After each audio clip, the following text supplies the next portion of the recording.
After downloading and unpacking the archive, copy the folder indicator in the trading platform on the disk C, program file, folder your trading platform, MQL4, indicators, and beta copy in the downloads.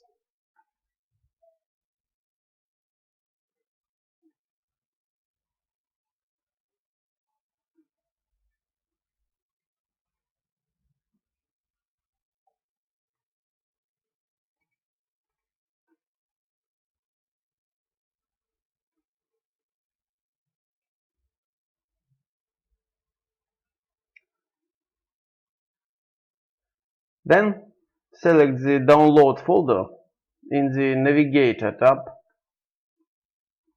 folder indicators, right mouse button, call it drop down menu, and activate the command refresh.